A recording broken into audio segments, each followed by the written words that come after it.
Cinema হলের ব্যবসা না থাকায় সিনেমা হলগুলো কমতে কমতে এখন শেরপুরে মোট 2টি সিনেমা হল রয়েছে। ঈদের দিন থেকে এখানে আমরা দেখতে পাচ্ছি যে উপচে পড়া ভিড়, হাউসফুল হচ্ছে প্রতিটা শো। গতকালকে এবং ঈদের দিন 5টি শো করে প্রতিদিন শো হয়েছে।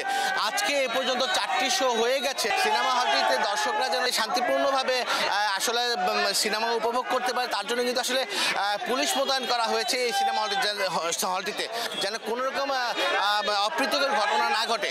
গত 2 দিন থেকে কিন্তু একটি শো বেশি চলতেছে এই সিনেমা হলটিতে, অর্থাৎ আজকে কিন্তু আসলে শো শুরু হয়ে গেছে। 4 নম্বর শোটা চলছে এই হলটিতে, কিন্তু দর্শকের চাহিদার ক্ষেত্রে কিন্তু চাহিদার ভিত্তিতে কিন্তু আরও একটি শো কিন্তু এই হলটিতে চালানোর কথা বলছেন হলটির কর্তৃপক্ষ।